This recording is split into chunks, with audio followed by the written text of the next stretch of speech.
The family of 18-year-old Elayjah Murray is begging for answers tonight after the young woman's body was found over the weekend in South Kansas City. KABC 9's Eric Graves spoke to the victim's family as police look for a person of interest in this case. This is the intersection of 87th Street and Blue River Road. It's where families say the body of 18-year-old Elayjah Murray was found Saturday morning.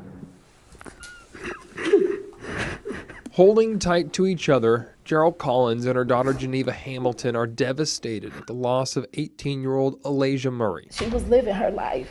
It's just begun. Collins is Elayjah's grandmother and Hamilton is her auntie. She had a good head on her shoulders. She was about getting an education so that she could move on in life. Elayjah had just graduated from William Chrisman High School. She was a freshman at Missouri State. Collins and Hamilton already miss so much about her. Her presence, her laughter, her smile, her calling me Nan. Last week, Elayjah was back in town for Thanksgiving. Friday morning, Hamilton and Collins say they found out something might have happened to Elayjah. On Saturday, her body was found near 87th Street and Blue River Road. It's a heavily wooded area right next to Highway 71. On Saturday afternoon, Independence Police released this bulletin saying detectives need to speak with this person of interest, 28-year-old Eric Phillips II. If anyone knows his whereabouts, please contact the authorities. That's all these grief-stricken women ask for as they look for answers. Why? Why her? I checked in with Independence Police earlier today. They say the investigation is ongoing. If you know anything, you're asked to reach out. In South Kansas City, Eric Graves, KABC 9 News. All right, take a good look here. That's the person of interest in this case, Eric Phillips II. He's 28, 5'4", 170 pounds. Obviously call Independence Police if you know where he is. She was 18 years old. She was home for Thanksgiving. She had her whole life mapped out in front of her, nursing school, a future, a purpose. And then in the early hours of November 28, 2025, Elayjah Murray got into a car and never came back. This is not a cold case. This is not something that happened decades ago. This happened just months ago, and the man responsible? He is still out there. Right now. As you are watching this video, Eric Phillips II has not been arrested. He has not been found. And that should terrify every single one of you. Stay with me because this case gets darker the deeper you go. Before we get into it, if you are new here, welcome to Midnight Crime. This is the channel where we don't just tell you what happened. We break it down, we dig into it, and we ask the questions that keep you up at night. If this is your first time here, please hit that like button, subscribe, and make sure you click that bell icon so you never miss an upload. The Midnight Crime community is growing every single day, and trust me, you do not want to miss what's coming. Now let's get into Elayjah's story, because she deserves for the whole world to know her name. Elayjah Murray was not just a statistic. She was a real person with a real life that was full and bright and going somewhere. She grew up in Independence, Missouri, and by the time she graduated from William Chrisman High School, she had already made a name for herself. She played volleyball. She ran track. She played basketball. She was the kind of student who showed up, worked hard, and made people proud. On top of all of that, she had already completed nursing clinicals and prerequisite coursework before she even stepped foot on a college campus. Let that sink in for a second. This girl was so driven that she was already ahead of the game before she even officially started. She enrolled at Missouri State University as a nursing student, and by all accounts, she was thriving. She had found her path. She knew what she wanted, and that Thanksgiving break, she came back home to her family, the way any college freshman would. She wanted to rest, reconnect, and enjoy the holiday. She had no idea it would be the last time she walked through that front door. On the night of November 27th, going into the early morning hours of November 28th, 2025, Elayjah went out. She was with her girlfriend, just two young women spending time together during the holiday break. Nothing about that night was supposed to be dangerous. Nothing about that night was supposed to end the way it did. But somewhere along the way, they got into a car with a man named Eric Phillips II. And that decision changed everything. Now here is where I need you to really pay attention, because this is the part of the story that makes absolutely no sense. And that is exactly what makes it so disturbing. Eric Phillips II was not someone Elayjah knew. Investigators confirmed that the two had no prior relationship. So let me ask you something. Why was she in his car? How does an 18-year-old girl end up in a vehicle with a complete stranger in the middle of the night? That is one of the questions that this case has not fully answered yet. And honestly, it is one of the things that haunts me most about this story. What we do know is this. At some point during that car ride, the vehicle stopped near Elayjah's destination. Her girlfriend stepped out of the car to open the door for her. That was it. That was the moment. The second that door opened, Eric Phillips II pulled out a gun and shot Elayjah Murray multiple times, in the face at close range. I want you to think about that for a second. This was not a stray bullet. This was not an accident. This was a targeted, deliberate, up-close act of violence against a teenage girl who was simply trying to get out of a car. Her girlfriend watched it happen. She was right there. She saw everything. And then Phillips turned to her. He looked at her and said, and I am quoting directly from the court documents here, "You're going to be next if you don't get back in this car." Can you imagine? You just watched your partner get shot in the face right in front of you. You are frozen. You are terrified. And the man who just did that is now threatening your life. She got back in the car. Because what else do you do in that moment? She did what she had to do to survive. And thank God she did, because she is the reason we know what happened that night. Phillips eventually dropped her off. The second she was out of that car, she called 911. She was hysterical, screaming, barely able to get the words out. But she told them everything. She told them what happened, she told them who did it, and she gave investigators a starting point that would begin to unravel the entire thing. But here is where it gets even more chilling. When investigators started piecing everything together, they discovered something that nobody expected. Phillips had allegedly told the witness that he had been told to kill Elayjah and someone else. Those were his words. Told to kill. Which means one very significant thing. This was not random. Somebody wanted Elayjah Murray dead. And the question of who gave that order and why is one that this case has not yet answered publicly. Who ordered this? And why an 18-year-old nursing student? From the station that's working for you, this is Fox 4 News at 5 p.m. Tonight, police in Independence want to talk to a man about the death of an 18-year-old girl. Thanks for joining us at 5. I'm Bria Leff. And I'm Scott Kilbury. Fox 4's Reagan Porter is live outside Independence Police Headquarters after speaking with the victim's family. Reagan, what is their message tonight?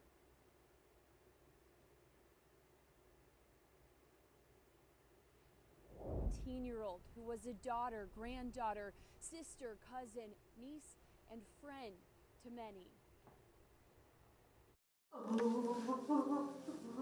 This grieving family holds on to each other and memories of 18-year-old Elayjah Murray. She always just kept everybody going. She was the life of the party. Murray's auntie and Nan say Elayjah was a freshman at Missouri State University. The 18-year-old was home for Thanksgiving break when she was killed. Independence police say Elayjah was killed in Independence. Her body found on Saturday in South Kansas City, Missouri. Family says the 18-year-old's body was found here near 87th and Blue River Road. Investigators are looking to speak with this man, Eric Phillips II. Police want to find and talk to the 28-year-old. He drives a black Chevy Malibu. Police say Phillips and Elayjah did not previously know each other. And she was living her life. It's just begun. And she deserved to see tomorrow. She deserved to see tomorrow. Geneva Hamilton and Gerald Collins remember Elayjah's laugh. She smiled. Say that grin. Is the grin. The grin, her smile. Yes. Mm-hmm. She had $1 million smile. They say she loved spending time with family and friends. Elayjah was also a student athlete in high school. She played volleyball, basketball, and track, and graduated from William Chrisman, collecting multiple honors like Outstanding Academic Excellence, Certificate for Academic Achievement, and Most Improved Athlete. They say this 18-year-old had goals to one day buy a car, house, and travel. They're missing Lele. She was a daughter. She was a granddaughter. She was a sister, a big sister, and she was a friend to so many people. And this isn't fair. Family tells me they're grateful to those of you who have reached out with information. If you know anything about this case, police say to reach out to Crime Stoppers. That number is 816-474-TIPS. Reagan Porter, Fox 4, working for you. Now I know some of you are probably sitting there thinking, okay, but how did investigators actually build this case? How do you go from a hysterical 911 call to actual criminal charges? Because trust me, the evidence they gathered on Eric Phillips II is something else entirely. And when you hear it, you are going to understand why law enforcement is so confident about who did this. Let's start with the Ring camera footage. You know how people always say that cameras are everywhere these days? Well, in this case, that was both a blessing and a breakthrough. Cameras in the area picked up the sound of multiple gunshots coming from exactly where that car was parked. But it did not stop there. The footage also captured Phillips himself. And here is the detail that got me. You can literally see part of his gun hanging from his pocket as he walks a screaming, terrified woman into a nearby apartment. He is not even hiding it. He is walking around with the weapon that he just used to kill someone out in the open, like he was untouchable. And then, and this is the moment that really stuck with me, another camera caught Phillips walking back out of that apartment shortly after, and a woman confronts him. She looks at him and asks, "What did you do to her?" Just think about what that means. Someone in that circle already knew something was wrong. Someone already sensed it. And yet here we are, months later, and Phillips is still free. But the cameras were just the beginning. Investigators also pulled cell phone data, and that data placed Phillips directly in the area where Elayjah's body was eventually found. Now remember, she was killed in Independence, but her body was discovered in South Kansas City, near 87th Street and Blue River Road on November 29th. That means after shooting her, Phillips moved her body. He dumped her. He treated this young woman's remains like something disposable. And the phone data proved he was there. Then there are the phones themselves. Elayjah's phone was found discarded in a dumpster. Phillips' phone was found thrown away in a gas station trash can. Both of them gone on the same morning. Now why would an innocent man throw away his phone? Why would he need to get rid of it unless he knew exactly what was on it and exactly what it could prove? The fingerprints confirmed her identity. The gunshot wounds were documented. The evidence was stacking up fast. And by December 2025, charges had been filed. First-degree murder, armed criminal action, and abandonment of a corpse. That last charge alone should tell you everything about how Eric Phillips II viewed Elayjah Murray. Not as a person. Not as a daughter or a sister or a student with dreams. As something to be disposed of. The case was filed under seal initially, which is sometimes done when a suspect has not yet been apprehended. But in February 2026, it was unsealed. And that is when the public finally learned the full details of what happened to Elayjah. The family of 18-year-old Elayjah Murray is begging for answers tonight after the young woman's body was found over the weekend in South Kansas City. KMBC 9's Eric Graves spoke to the victim's family as police look for a person of interest in this case. This is the intersection of 87th Street and Blue River Road. It's where families say the body of 18-year-old Elayjah Murray was found Saturday morning. Holding tight to each other, Gerald Collins and her daughter Geneva Hamilton are devastated at the loss of 18-year-old Elayjah Murray. She was living her life. It's just begun. Collins is Elayjah's grandmother and Hamilton is her auntie. She had a good head on her shoulders. She was about getting an education so that she could move on in life. Elayjah had just graduated from William Chrisman High School. She was a freshman at Missouri State. Collins and Hamilton already miss so much about her. Her presence, her laughter, her smile, her calling me Nan. Last week, Elayjah was back in town for Thanksgiving. Friday morning, Hamilton and Collins say they found out something might have happened to Elayjah. On Saturday, her body was found near 87th Street and Blue River Road.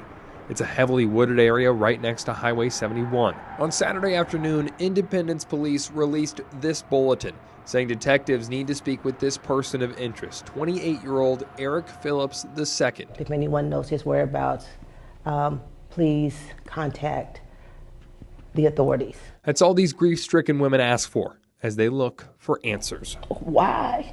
Why her? I checked in with Independence Police earlier today. They say the investigation is ongoing. If you know anything, you're asked to reach out. In South Kansas City, Eric Graves, KMBC 9 News. All right, take a good look here. That's the person of interest in this case, Eric Phillips II. He's 28, 5'4", 170 pounds. Obviously call Independence Police if you know where he is. So here is where we are right now. It is February 2026. Charges have been filed. The evidence is there. The witness is there. The cameras, the phones, the fingerprints, all of it is there. And yet Eric Phillips II is nowhere to be found. He is not in custody. He has not turned himself in. He is out there, somewhere, possibly being helped by people who know exactly where he is and are choosing to stay quiet. And that is what I want to talk to you about directly because this part is important. Elayjah's mother, Leslie Collins, stood in front of cameras and she begged. Not asked, begged. She looked into the lens and she said, "Family members, friends, people in the street, the public, if you see Eric Phillips II, turn him in. Call the police." That is a mother who is grieving the most unimaginable loss. And instead of being able to sit in that grief privately, she is having to make public pleas for justice because the man who killed her daughter is still walking free. Let that sit with you for a moment. Elayjah came home for Thanksgiving. She was supposed to go back to Missouri State University. She was supposed to finish her nursing degree. She was supposed to have a career, a life, a future. She was 18 years old with clinicals already under her belt, already proving herself before most people her age had even figured out what they wanted to do. And now her mother is on the news begging strangers to help find her killer. This is what unresolved cases do to families. They do not get closure. They do not get to heal. Every single day that Phillips remains free is another day that Leslie Collins wakes up knowing that the person who took her daughter is out there living his life, while Elayjah does not get to live hers. Now I want to ask you something, and I mean this genuinely, not just as a talking point. What kind of person do you have to be to shoot a teenage girl in the face, dump her body, throw away your phone, and then disappear? What is going through someone's mind in those moments? Because this was not a crime of passion. This was calculated. The phones were discarded. The body was moved. He allegedly said he was told to kill her. That level of coldness, that level of detachment, it does not happen overnight. So who is Eric Phillips II really? What are we not being told yet? And who gave the order? Those are the questions that will define where this case goes next. And when the answers come, because they will come, Midnight Crime will be here to break it all down for you. If you know anything about the whereabouts of Eric Phillips II, please call the Independence Police Department at 816-325-7300 or leave an anonymous tip at the TIPS hotline on 816-474-8477. Do not look away from this case. Elayjah Murray deserves justice. If this video moved you, if it made you think, if it made you feel something, hit that like button. Share this with someone. The more people who know Elayjah's name, the more pressure builds for answers. Subscribe to Midnight Crime if you have not already, and click that bell so you are notified the moment we drop the next one. We are not done with this case, and we will not stop until there is justice for Elayjah.